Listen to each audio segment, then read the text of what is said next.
ഈ CPIM-ൻ്റെ രാഷ്ട്രീയത്തിലൊരു പ്രത്യേകതയുണ്ട്.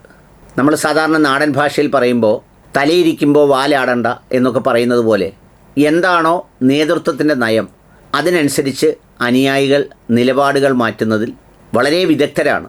കാരണം വേറൊന്നും കൊണ്ടല്ല, അവർക്ക് അത്തരം ട്രെയിനിങ്ങും ഇൻപുട്സും പാർട്ടി ക്ലാസ്സുകളും റിപ്പോർട്ടിങ്ങും ഒക്കെയാണ് കിട്ടുന്നത്. ഇപ്പോൾ അവർ മണത്തിട്ടുള്ള താഴെയുള്ള സഖാക്കളൊക്കെ മണത്തിട്ടുള്ള ഒരു ലൈനാണ് കമ്മ്യൂണിസത്തോടൊപ്പം വെള്ളാപ്പള്ളിയുടെ ആശയങ്ങൾ കൂടി ചേർത്ത് വെക്കുന്ന ഒരു പുതിയ ലൈൻ. അതായത് ലീഗിനെ ചാരി മുസ്ലിങ്ങളെ പറയുക, അതിലൂടെ മറുവശത്തേക്ക് പോകുന്ന വോട്ടുകൾ തടയിടുക, പാർലമെൻറ്റ് ഇലക്ഷനിൽ പല മണ്ഡലങ്ങളിലും നടന്നതുപോലെ നടക്കാതിരിക്കുക. ഉദാഹരണത്തിന് ആലപ്പുഴ പാർലമെൻറ്റ് മണ്ഡലത്തിലൊക്കെ നടന്നതുപോലെ ഈ CPIM സ്ഥാനാർത്ഥി മുസ്ലിം ആയതുകൊണ്ട് നേരെ വോട്ടുകൾ ഒരുപാട് ഒഴുകി നമ്മുടെ ശോഭാ സുരേന്ദ്രൻ മാഡത്തിനൊക്കെ പോയതുപോലെയുള്ള സംഗതികൾ തടയിടാൻ വേണ്ടി അതിനൊരു മരുന്ന് എന്നുള്ള നിലയിലാണ് സംഗതി ഇപ്പോൾ ചെയ്തു വരുന്നത്. അതിൻ്റെ ഫലമറിയാൻ കുറച്ച് ദിവസം കൂടെ കാത്തിരിക്കണം. പണ്ട് നമ്മുടെ ഏതോ കാർഷിക ഗവേഷണ കേന്ദ്രം ഈ ചീനിയുടെ വിത്തുകോശവും റബ്ബറിൻ്റെ വിത്തുകോശവും തമ്മിൽ സംയോജിപ്പിച്ച് റബ്ബറിൻ്റെ പാലും ചീനിയുടെ കായുമുള്ള ഒരു സംഗതി ഉണ്ടാക്കാൻ ശ്രമിച്ച് അവസാനം പുറത്തു വന്നപ്പോൾ റബ്ബറിൻ്റെ കായും ചീനിയുടെ പാലുമാണ് ഉണ്ടായത് എന്ന് പറയുന്നത് പോലെ എങ്ങനെയാണത് സംഭവിക്കാൻ പോകുന്നത് എന്നുള്ളത് കാത്തിരിക്കേണ്ടതാണ്. അതുകൊണ്ട് തന്നെ ഇപ്പോൾ തൊടുന്നിടത്തും പിടിക്കുന്നിടത്തും എല്ലാം ഈ പ്രകടനമാണ് നടന്നുകൊണ്ടിരിക്കുന്നത്. എന്നാൽ ചില കാര്യങ്ങളെ സംബന്ധിച്ച് കാണുന്നതേയില്ല. CPIM-ൻ്റെ കാസർഗോഡ് ജില്ലാ കമ്മിറ്റി അംഗം മപ്ലാവ് എന്ന് പറയുമ്പോൾ മാപ്പിള സഖാവാണ്, മുഹമ്മദ് ഹനീഫ പഞ്ചായത്തിൻ്റെ മതിൽ ചൂണ്ടിക്കാണിച്ചുകൊണ്ടാണ് ഈ പച്ച എന്താണ് പാകിസ്ഥാനാണോ എന്ന് ചോദിച്ചത്.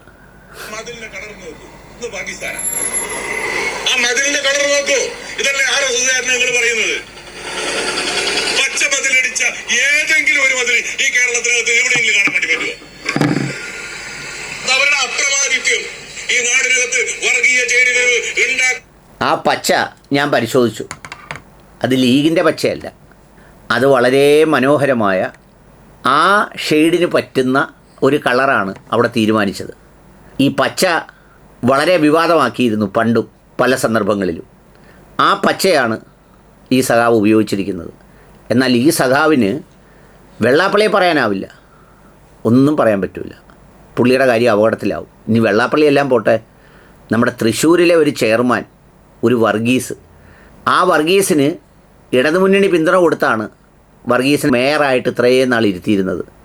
വർഗീസ് എത്രയോ കാലങ്ങളായി ഈ പാർലമെൻറ്റ് ഇലക്ഷൻ മുതലൊക്കെയും അതിനു മുമ്പും വർഗീസ് വളരെ വ്യക്തമായി ഇങ്ങനെ അവിടുത്തെ പല ആളുകളുടെയും സംഗതി കണ്ട് ഇങ്ങനെ തുള്ളൽ തുടങ്ങിയിട്ട് കാലം കുറേയായി. പക്ഷേ വർഗീസിനെ ഉന്നം വെക്കുന്നതേയില്ല. വർഗീസ് ഇപ്പോൾ ഏറ്റവും ഒടുവിൽ മുന്നണിക്ക് വേണ്ടിയും പ്രചരണത്തിനില്ല, എന്നാൽ ഞാൻ അസംബ്ലി സ്ഥാനാർത്ഥിയാകാൻ സർവ്വതാ യോഗ്യനാണ് എന്ന് പ്രഖ്യാപിച്ചാണ് വർഗീസ് ഇറങ്ങിപ്പോയിരിക്കുന്നത്. വർഗീസ് കോൺഗ്രസ്സുകാരനായിരുന്നു. കോൺഗ്രസ്സുകാർക്ക് പിന്നെ ഇതിലൊന്നും ഒരു പ്രശ്നവുമില്ല. എവിടെ ഇരുന്നാലും അവർക്ക് അവരുടെ കാര്യം നടക്കണമെന്നുള്ളതേ ഉള്ളൂ. അവർ ഈ പറഞ്ഞതുപോലെ ഇപ്പോൾ ഈ മാപ്പിള സഖാവ് പറഞ്ഞ പോലെ ഒന്നും പറഞ്ഞാൽ അവർ പറയത്തൊന്നുമില്ല. അവർക്ക് അവരുടേതായ ന്യായമുണ്ട് എല്ലാത്തിനും.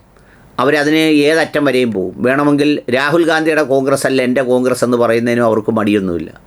എന്നാൽ ഇവർക്ക് അങ്ങനെയല്ല. അങ്ങനെയുള്ള അവർ ഇയാളെ മുകളിലിരുത്തിയിട്ട് ഒരു തരത്തിൽ അയാൾക്കൊരു പോറൽ പോലും ഏൽക്കാതെ സന്തോഷത്തോടെ എത്രയോ നാളായി അയാൾ നമ്മുടെ സുരേഷ് ഗോപി അണ്ണൻ്റെ മഹത്വങ്ങൾ കെട്ടിപ്പിടിക്കുന്നത് എല്ലാം ചെയ്യുന്നു.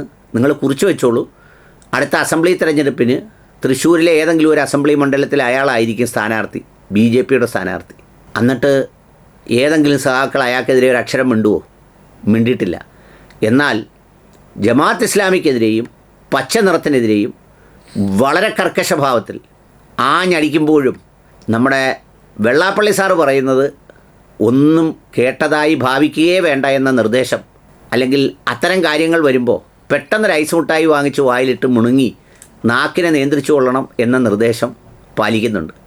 ഏതായാലും ഹനീഫയുടെ വളരെ സ്തുത്യർഹമായ ദേശീയ മതേതരത്വ പ്രസംഗത്തിന് എല്ലാവിധ ആശംസകളും അർപ്പിക്കുന്നു. ഹനീഫയ്ക്ക് ഇനി ഇത് വെച്ചടി അതിനകത്ത് കയറ്റമായിരിക്കും, ഒരു തർക്കവുമില്ല ഇപ്പോഴത്തെ സ്ഥിതി അനുസരിച്ച്.